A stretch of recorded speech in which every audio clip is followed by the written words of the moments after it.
Halo, saya Romo Gandhi. Kita ketemu lagi dalam Cerita Mogan. Hari ini kita akan merenungi Injil Lukas 21, 20 sampai dengan 28. Yesus berkata kepada murid-muridnya, "Apabila kalian melihat Yerusalem dikepung oleh tentara, ketahuilah bahwa keruntuhannya sudah dekat." Pada waktu itu orang-orang yang berada di Yudea harus melarikan diri ke pegunungan. Orang-orang yang ada dalam kota harus mengungsi. Dan orang-orang yang berada di pedusunan jangan masuk lagi ke dalam kota. Sebab itu masa pembalasan dan genaplah semua yang tertulis. Celakalah para ibu yang sedang hamil atau yang sedang menyusui bayi pada masa itu. Sebab kesesakan yang dahsyat akan menimpa seluruh negeri dan murka akan menimpa bangsa ini. Mereka akan tewas oleh mata pedang dan diangkut sebagai tawanan ke segala bangsa. Yerusalem akan diinjak-injak oleh bangsa-bangsa yang tidak mengenal Allah, sampai genaplah zaman bangsa-bangsa itu. Dan akan tampaklah tanda-tanda pada matahari, bulan, dan bintang-bintang. Bangsa-bangsa di bumi akan ketakutan dan bingung menghadapi deru dan gelora laut. Orang akan mati ketakutan karena cemas, berhubung dengan segala sesuatu yang menimpa bumi ini, karena kuasa-kuasa langit bergoncangan. Pada waktu itu, orang akan melihat Anak Manusia datang dalam awan dengan segala kekuasaan dan kemuliaannya. Apabila semuanya itu mulai terjadi, bangkitlah dan angkatlah mukamu, sebab penyelamatanmu sudah dekat.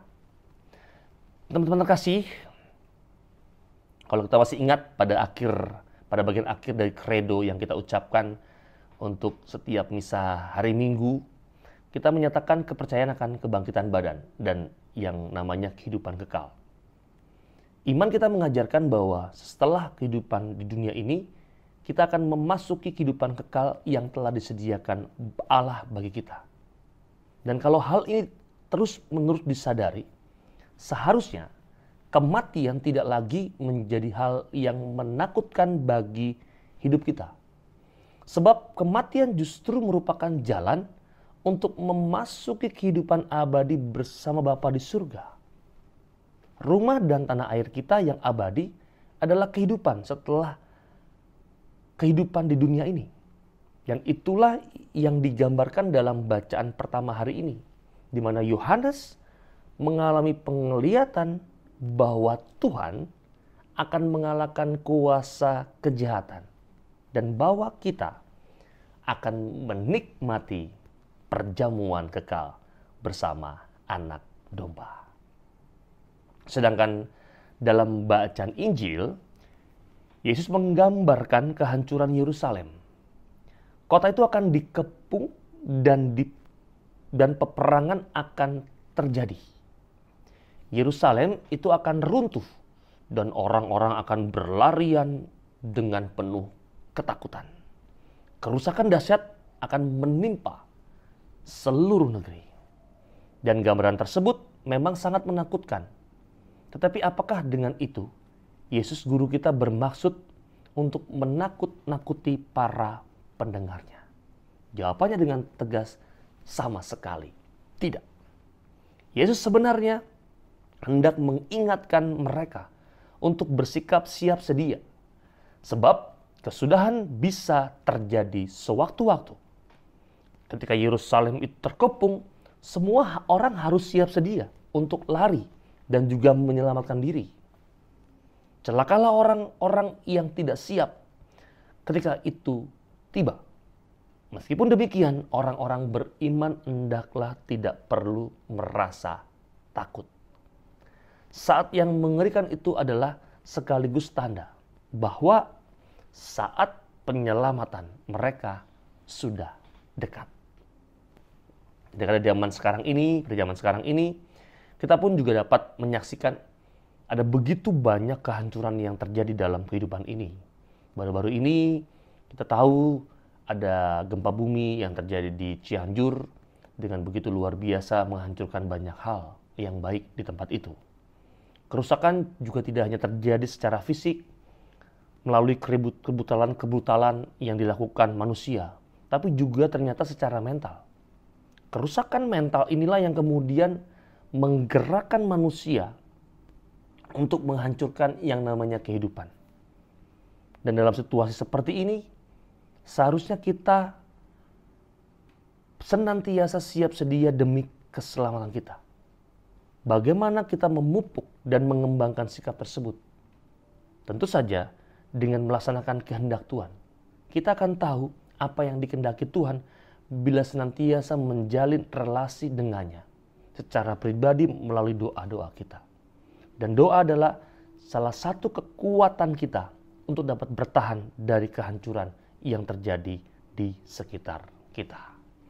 Maka saya juga teringat dengan sebuah istilah yang mengatakan pulvis et umbra sumus, yang artinya kita hanyalah debu dan juga bayangan. Ini sebetulnya ungkapan yang terbesit dari suatu fakta bahwa kita adalah manusia yang terbatas. Dan prinsip ini juga berlaku bagi Yerusalem yang kerap disebut City of God. Wah, luar biasa. Dan secara rinci, Yesus melukiskan hari ini kehancuran Yerusalem yang membawa penderitaan luar biasa karena banyak orang yang tewas oleh pedang dan juga menjadi tawanan perang. Dan semuanya ini merupakan ternyata penggenapan teks kitab suci.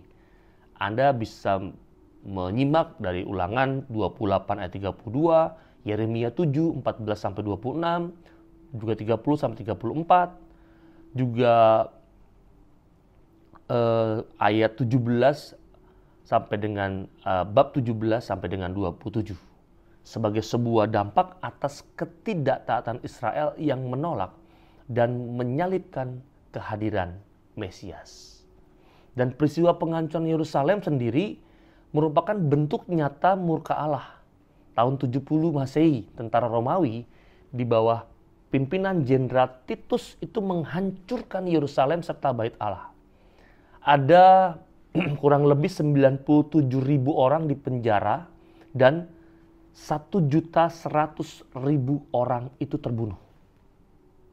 Di lain segi, habisnya waktu dan juga hancurnya Yerusalem itu juga akan jelas terjadi ketika Kristus datang untuk kedua kalinya dengan penuh kekuasaan dan kemuliaan yang ditandai dengan bencana, malapetaka, dan chaos, kehancuran, kekacauan sesama dan semesta.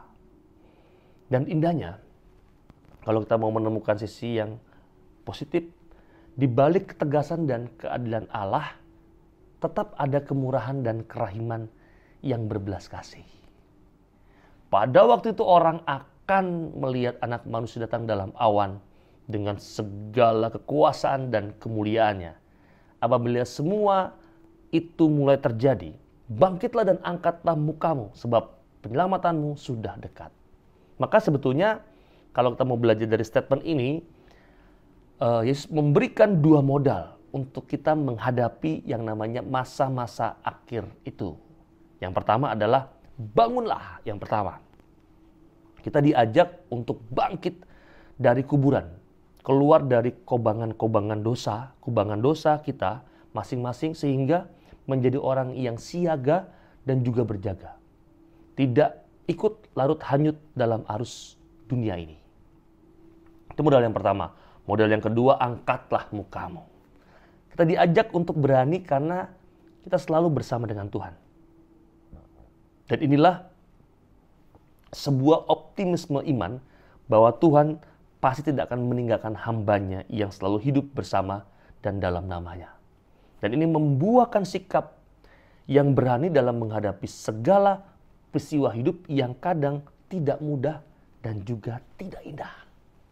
Yang kadang kelabu dan juga abu-abu. Yang kadang menegangkan sekaligus juga menyedihkan. Ini refleksi yang bisa kita lihat dalam kerangka hidup ini. Yang pertama, melihat ada banyak kehancuran tetapi Yesus mau mengatakan tidak sama sekali untuk menakut-nakuti kita, untuk kita siap siaga. Dan juga yang kedua, kesadaran bahwa manusia terbatas dan semuanya itu mengandaikan kita untuk juga mempersiapkan dengan baik dan juga dengan dua modal yang ditawarkan adalah bangunlah dan angkatlah mukamu. Maka selamat menjalani hari ini dengan baik. Semoga terus-menerus punya daya untuk siap sedia dengan modal dasar yang baik pula yang Tuhan tawarkan hari ini. Bangunlah dan angkatlah mukamu. Tetaplah terus menjadi orang yang menyebarkan kebaikan dalam kehidupan ini. Kita berkat itu Tuhan untuk semua hal yang mau kita kerjakan hari ini. Tuhan bersamamu dan bersama rohmu. Berkat Allah melimpah untuk kita semua yang ada di sini, keluarga kita, orang-orang yang kita kasih dan cintai dimanapun mereka berada.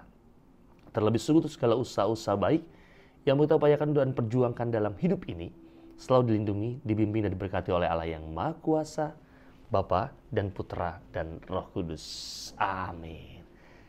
Kita ketemu lagi dalam cerita Mogan yang berikutnya yang juga tidak kalah menarik. Saya Rom Gandhi. Dadah.